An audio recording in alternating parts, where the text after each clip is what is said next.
नमस्कार मंडळी, तुमचं सगळ्यांचं स्वागत आहे माझ्या आणखी एका मिनी ब्लॉगमध्ये. तर आज बनवायचे आलू पराठे. तर आज ईश्वरीच्या पप्पाचा काही डब्बा नव्हता, या दोघींचा डब्बा होता आणि त्यांना पराठे खायचे होते. तर चला म्हणलं आज पराठे देऊ डब्याला पण. तर ईश्वरी पण मदत करत होती. 2-3 दिवस झाले मी बनवून ठेवलेला. ज्या दिवशी मी दसऱ्याचं आवरायला काढलं होतं सगळं, त्या दिवशीचा हा सकाळचा व्हिडिओ आहे.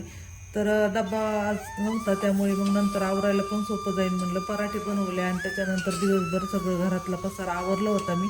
तर साईडला तुम्हाला दिसतच असेल, तर किचनवरच्या भरण्यात ते काढून ठेवलं होतं मी साईडला. आणि त्याच्यानंतर सारण थंड झाल्यानंतर पराठा लाटून घेतला. तर बटाट्याचं गरम असलं ना सारण तर व्यवस्थित येत नाही पराठा, त्याच्यामुळे गार झाल्यावर लाटलं नाही. आणि त्याच्यानंतर मुलीला पण नाश्ता करायचा होता, शाळेत जायचं होतं त्यांना पण. गरमागरम पराठा खाते ईश्वरी आयुष्य तुपासोबत, छान लागतं ईश्वरी. ईश्वरी आणि आयुष्य दोघी पण शाळेत गेले आणि राहिलेले पराठे मी लाटून घेतले. आज भाजी चपातीचं काही स्वयंपाक बनवायचा नव्हता, तर त्याच्यानंतर मला किचन ते सगळं आवरायचं राहिलेलं. तर स्वयंपाक सकाळी लवकर आवरून घेतलं ना तर मग किचन आवरायला सोपं जातं.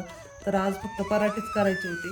तर सगळे बनवून घेतले मी आणि त्याच्यानंतर मग दिवसभर आवरलं किचन सगळं व्यवस्थित. आणि पराठा लाटून घेतला, त्याच्यावरती तूप टाकून थोडंसं बटाटे टाकलेलं आहे, तर छान लागतं असं पण.